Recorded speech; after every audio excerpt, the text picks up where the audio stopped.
Bagi Stoikisme, keutamaan retorika itu terletak dalam 5 hal. Ini secara umum ya, belum nanti ke Cicero-nya, karena Cicero agak mengkritik. Yaitu apa? Yang pertama Helenismos. Helenismos itu ya anggap saja keyunanian yang asli. Kalau kita di Indonesia berarti mampu bicara dengan bahasa Indonesia yang baik dan benar. Jadi ngomongnya tertib. Yang kedua, Saphenia. Saphenia itu kejelasan. Kalau ngomong jelas, orang mudah paham. Nah, kan banyak orang itu ngomong bulet. Sudah capek-capek, tapi tidak ada yang paham. Nah, itu harus latihan. Kalian juga latihanlah bicara yang efektif, jelas. Yang ketiga, simple, ringkas, tidak bertele-tele. Kalau perlu 5 kata, ya pakai 5 kata saja. Kalau butuh 1 kalimat, perlu 1 kalimat. Tidak usah ditambah jadi 3 kalimat. Kalau 1 halaman cukup, ya 1 halaman saja. Jangan kadang-kadang mahasiswa nulis skripsi itu, ini sudah 40 halaman Mbak, sudah habis anunya, sudah cukup belum, minimal skripsi itu 70 misalkan, terus kamu panjang-panjangkan jadi 70. Entah nyari di mana nambah apa, ya ceramah, ya khutbah dilebok kabeh. Akhirnya gagasan utamanya hilang. Tidak simple. Saya pernah ke luar negeri itu, ada proposal disertasi yang hanya 5 halaman. Simple sekali ngomong. Ini alasannya apa, dasarnya apa, problemnya apa, simple. Tapi di sini saya lihat ada proposal itu yang sampai 50-60 halaman. Lah iki lah podo sak skripsi. Entah ngomong apa saja di situ, ndak ringkas, tidak to the point. Jadi bahasa yang baik, jelas, ringkas, kemudian sesuai. Jadi ingin ngomong apa, keluarnya ya seperti itu. Kemudian yang kelima, distinct. Ya, distinct itu kan khas, tidak membosankan, unik, berbeda dengan yang lain. Jadi kalau ingin ngomong yang baik, bicaralah dengan bahasa yang baik, kemudian jelas, tidak bertele-tele, ringkas, kemudian sesuai dan unik, khas. Maka ketika kalian ngomong, orang mendengarkan. Panjang lebar tapi tidak fokus, tidak jelas, ngalur ngidul temanya apa, yang diomongkan apa, dan tidak unik, tidak khas. Itu kemungkinan ya kalian tidak dapat apa-apa, tidak bisa memberi apa-apa. Latihan ya, apalagi yang mahasiswa-mahasiswa. Kan sebagian besar ilmunya mahasiswa itu kan disalurkan, dibagikan lewat kemampuan bicara. Jadi latihan tidak bulat, latihan ngomong yang jelas, yang to the point. Nulis juga begitu. Kan banyak orang nulis itu muter-muter tidak karu-karuan, to the point saja.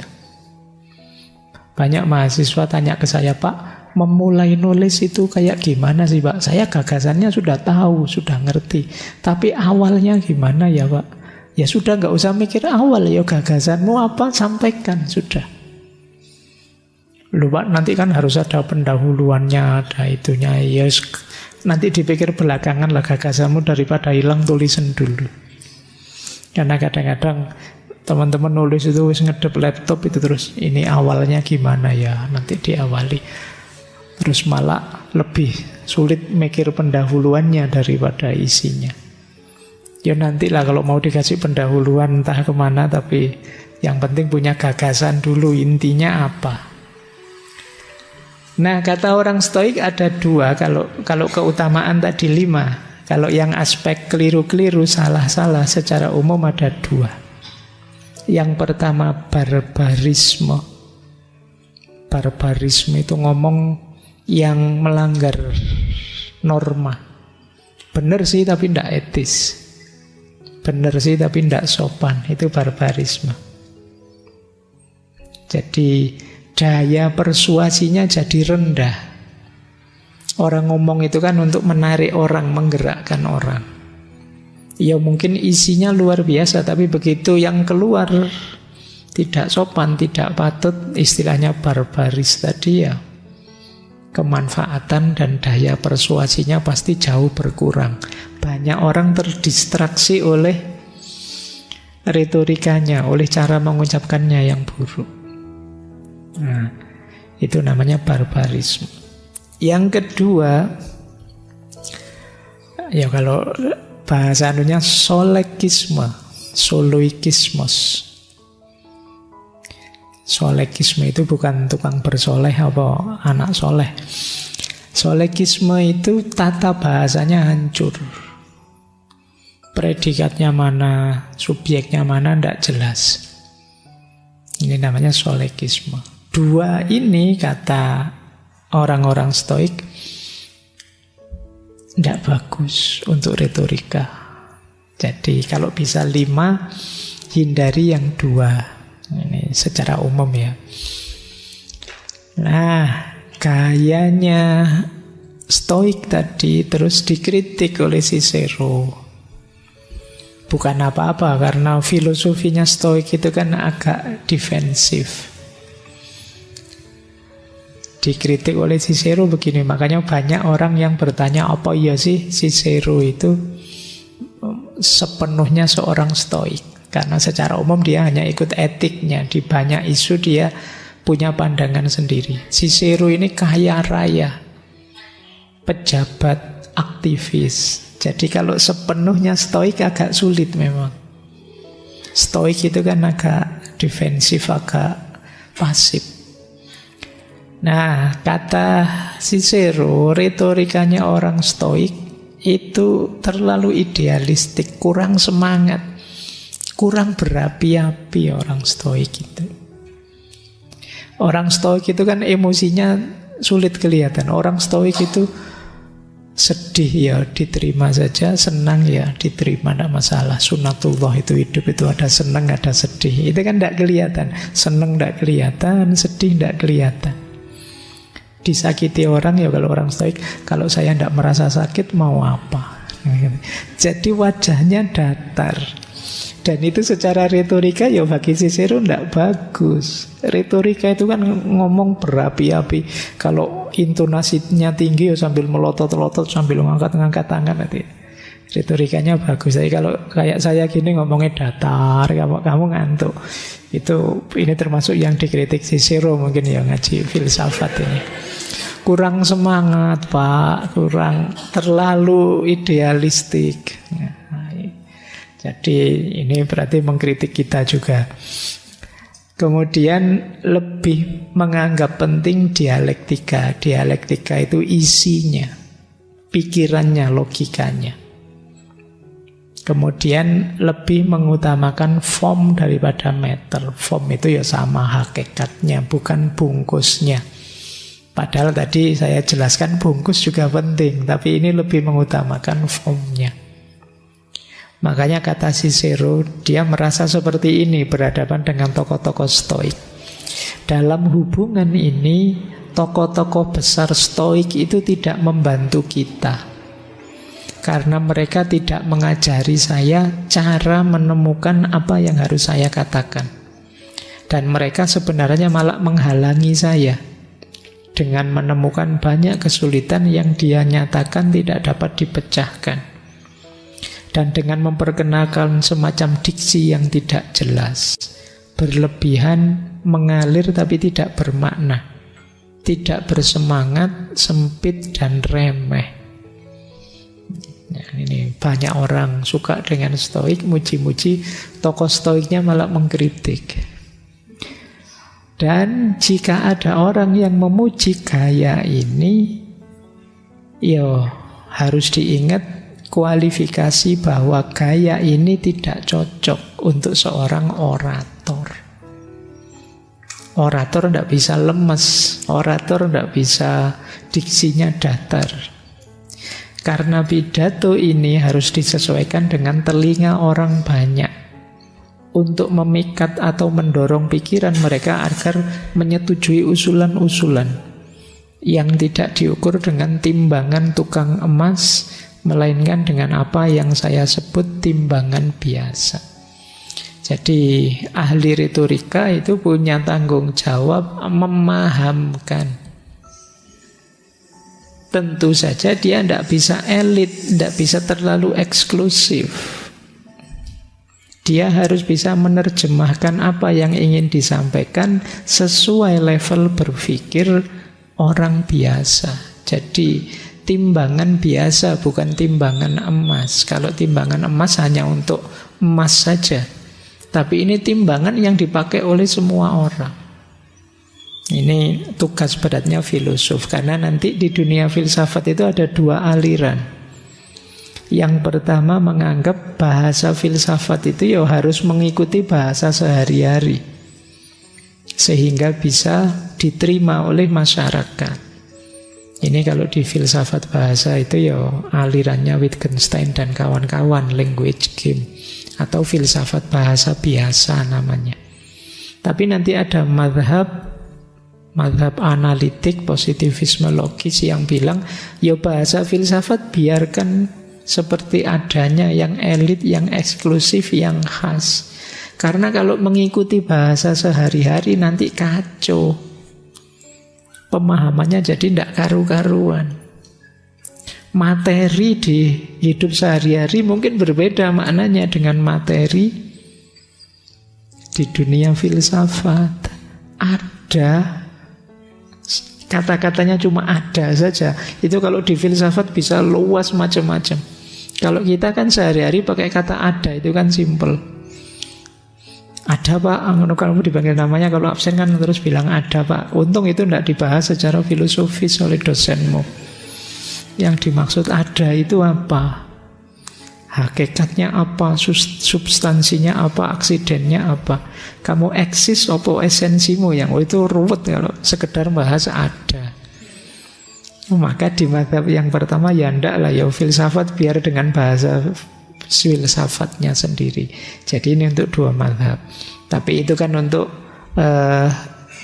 perbedaan cara penyampaian. Tapi di Cicero beliau lebih prefer ya ndak lah, kemanfaatan ilmu biar lebih luas. Dengan retorika yang tepat kita memahamkan masyarakat banyak. Yuk kita lanjutkan. Nah, Cicero punya ikhtiar untuk mendamaikan filsafat dan retorika. Di Yunani zaman itu ada perdebatan antara kaum sofis dan Plato. Kaum sofis memposisikan retorika itu penting. Dalam rangka apa? Untuk mengejar karir, mencari keuntungan, mengendalikan kekuasaan politik, itu retorika. Dipakai oleh orang-orang sofis. Gimana caranya menarik hatinya orang kemudian ikut kita. Itu dulu dipraktekkan oleh orang-orang sofis. Saya tidak tahu hari ini ada apa enggak. Kalau ada bisa diangkat jadi tim kampanye nasional itu. Ahli retorika. Nah, beda dengan Plato. Plato lebih suka menganggap Allah retorika itu tidak penting. Persis kayak kita. Kita kan sering pakai istilah itu. Allah cuma retorika, tidak ada kenyataannya. Kan kita sering begitu. Sama seperti Plato. Plato juga bilang begitu. Kalau kita mengikuti orang sofis, kata Plato, bahaya malahan. Kita tidak ketemu kebenaran, kita tidak ketemu kebijaksanaan. Nah, ini dua hal yang jadi ada dua mazhab yang berbeda. Terus Cicero masuk, kata Cicero, dua-duanya keliru. Karena memisahkan kebajikan dan retorika. Kata Cicero, kalau orator, orang yang menyampaikan kebenaran, memang ingin menyampaikan kebenaran, kebaikan, dia harusnya lebih dulu jadi orang benar, jadi orang baik. Jadi kuncinya kan di situ. Iya, kita mencari kebijaksanaan, belajar filsafat, menemukan kebenaran. Seperti Plato. Tapi kita juga harus bisa mengemasnya, menyampaikannya secara menarik. Seperti kaum sofis. Jadi jangan berhenti di retorika, tapi ini ada isinya. Jadi seperti istilah tadi loh, retorika itu bungkusnya. Bungkusnya indah, luar biasa. Kalau isinya berharga kan klop. Tapi kalau bungkusnya indah, kosong saja, tidak ada isinya, ya memang tidak berguna. Atau isinya luar biasa, tapi bungkusnya jelek, berlepotan, juga tidak ada gunanya. Saya paham, Pak. Ini saya ngerti. Ini wawasan baru yang penting, yang tinggi. Ya coba kamu sampaikan. Gimana ya Pak menyampaikannya? Terus kamu terus ya tidak nyampe wawasanmu. Bungkus ya penting. Nah, Cicero ingin masuk di antara dua mazhab ini. Jadi kalau ada yang sinis, hanya retorika, itu gaya Plato. Kalau ada yang mempermainkan retorika untuk kepentingannya, itu gaya sofis.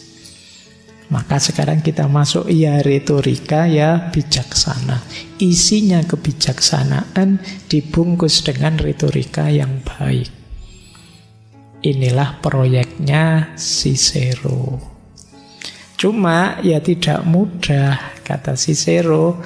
Dalam diri seorang orator sejati dibutuhkan ketajaman para ahli logika, kearifan para filosof, bahasa sehalus puisi, ingatan para pengacara, suara para tragedian. Para tragedian orang-orang yang main teater.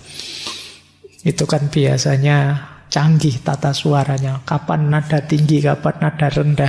Itu sangat pinter. Dan gestur, sikap seorang aktor yang terbaik. Oh, ini berat ya kalau jadi orator, berarti kalian harus pinter, ahli logika, ahli filsafat, ahli bahasa, ingatannya kuat, tata suaranya hebat, gesturnya pas. Oleh karena itu, kata Cicero, sangat sulit menemukan seorang orator yang sempurna di antara umat manusia. Kalau kalian ingin jadi orator yang baik, ya menujulah ke sana. Tapi yang perfect ya sulit. Kita keahliannya kan banyak. Tapi ya kita harus punya kemampuan, entah di level berapa. Tapi kan harus bisa.